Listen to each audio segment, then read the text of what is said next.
Okay viewers, तो आज हम 9th क्लास की बायोलॉजी का 6th चैप्टर स्टार्ट करने वाले हैं, जिसमें हम कैरेक्टरिस्टिक्स ऑफ एंजाइम्स को डिस्कस करेंगे।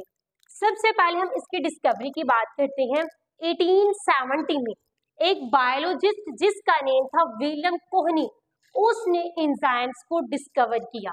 उसने देखा कि ये जो एंजाइम्स होते हैं बेसिकली ये प्रोटीन्स हैं जिसका स्ट्रक्चर 3 डायमेंशनल होता है। तो चलिए हम इसकी कैरेक्टरिस्टिक्स की बात करते हैं। इसका फर्स्ट कैरेक्टर है all enzymes are proteins, means कि जितने भी एंजाइम्स हैं वो प्रोटीन्स होते हैं। और प्रोटीन्स क्या है? प्रोटीन्स इमाइनो एसिड से मिलकर बनी हुई होती है। मींस के जब इमाइनो एसिड्स आपस में मिलते हैं तो प्रोटीन्स बन जाती है। तो एंजाइम्स बेसिकली प्रोटीन्स ही है। नेक्स्ट हम बात करते हैं रेट ऑफ रिएक्शंस की। एंजाइम की मदद से जो रिएक्शंस प्रोसीड होते हैं वो मिलियंस टाइम तेज होते हैं, मिलियंस टाइम फास्टर होते हैं एज कंपेयर टू ऐसे रिएक्शंस जो विदाउट एंजाइम्स प्रोसीड होते हैं। इट्स मीन कि एंजाइम्स रेट ऑफ रिएक्शंस को बहुत स्पीड अप कर देते हैं। नेक्स्ट हम बात करते हैं very specific for reactions, means कि हर एंजाइम रिएक्शन के लिए बहुत ही स्पेसिफिक होता है। लाइक अगर हम बात करें बायोलॉजिकल डिटर्जेंट्स की, बायोलॉजिकल डिटर्जेंट्स में डिफरेंट एंजाइम्स यूज होंगे। अगर हम फूड इंडस्ट्री की बात करें तो उसमें डिफरेंट एंजाइम्स यूज होंगे। मींस के एंजाइम्स जो हैं वो अपनी वर्किंग में बहुत ही स्पेसिफिक है। नेक्स्ट है active site. Active site basically क्या है? ये एंजाइम का वो हिस्सा है जो रिएक्शन में टेक पार्ट करता है, जो रिएक्शन को प्रोसीड करता है। लाइक लेट्स सपोज कि हमारे पास ये एंजाइम है, एंजाइम का ये हिस्सा जिसने सबस्ट्रेट के साथ बाइंड होके उसको प्रोडक्ट में कन्वर्ट करना है, उस रीजन को हम, उस कैटालिटिक रीजन को जो रिएक्शन में टेक पार्ट कर रहा है, हम एक्टिव साइट कहते हैं। क्योंकि किसी भी रिएक्शन में पूरे का पूरा एंजाइम रिएक्शन में इन्वॉल्व नहीं होता, इसका जस्ट स्पेसिफिक रीजन जो है वो रिएक्शन में इन्वॉल्व होता है। नेक्स्ट हम बात करते हैं इनहिबिटर और एक्टिवेटर की। सेल की नीड के अकॉर्डिंग हम एंजाइम की प्रोडक्शन को इंक्रीज भी कर सकते हैं और उसको स्टॉप भी कर सकते हैं। अगर सेल्स को एंजाइम की जरूरत है तो फिर एक्टिवेटर रिलीज होगा सेल में। एक्टिवेटर क्या करेगा? ये एंजाइम्स को एक्टिवेट कर देगा कि सेल को आपकी जरूरत है।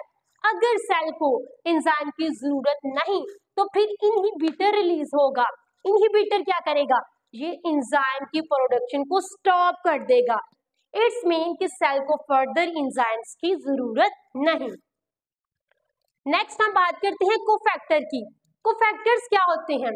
मोस्टली जो एंजाइम्स होते हैं उनको अपना फंक्शन परफॉर्म करने के लिए किसी भी एक्स्ट्रा कंपोनेंट की जरूरत नहीं होती, बट कुछ एंजाइम्स ऐसे हैं जिनको अपना फंक्शन परफॉर्म करने के लिए, जिनको वर्किंग के लिए कुछ नॉन प्रोटीन मॉलिक्यूल्स की जरूरत होती है। इन नॉन प्रोटीन मॉलिक्यूल्स को हम कोफैक्टर्स कहते हैं। आपको कोफैक्टर का भी पता चल गया होगा। कोफैक्टर किसे कहते हैं? नॉन प्रोटीन मॉलिक्यूल्स या आयंस को हम कोफैक्टर्स कहते हैं। कोफैक्टर्स दो तरह के होते हैं। फर्स्ट वन है ऑर्गेनिक कोफैक्टर और सेकंड वन है इनऑर्गेनिक कोफैक्टर्स। ऑर्गेनिक कोफैक्टर्स में हमारे पास हीम या फ्लेविन वगैरह आ जाता है और इनऑर्गेनिक कोफैक्टर्स में हमारे पास मेटल आयंस आ जाते हैं। ये भी कोफैक्टर्स में आते हैं प्रोस्थेटिक ग्रुप और coenzymes. What is prosthetic group? ऐसे ऑर्गेनिक कोफैक्टर्स जो एंजाइम्स के साथ टाइटली बाउंड होते हैं उनको हम प्रोस्थेटिक ग्रुप कहते हैं। और ऐसे ऑर्गेनिक कोफैक्टर्स जो एंजाइम्स के साथ लूजली बाउंड होते हैं, लूजली अटैच होते हैं, उनको हम कोएंजाइम्स कहते हैं। लास्ट एंजाइम का कैरेक्टर है मेटाबॉलिक पाथवे। मेटाबॉलिक पाथवे किसे कहते हैं? ऐसे एंजाइम्स जो स्पेसिफिक ऑर्डर में वर्क करते हैं, इसको हम मेटाबॉलिक पाथवे कहते हैं।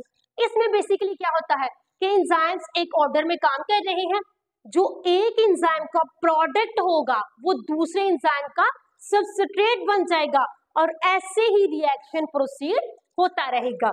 लेट्स सपोज ये हमारे पास सबस्ट्रेट है, एक एंजाइम ने इसे लिया, इसको प्रोडक्ट में कन्वर्ट कर दिया, दूसरे एंजाइम ने इसको एज अ सबस्ट्रेट लिया और फिर इसको प्रोडक्ट में कन्वर्ट कर दिया, तीसरे एंजाइम ने फिर इसको एज अ सबस्ट्रेट लिया और प्रोडक्ट में कन्वर्ट कर दिया।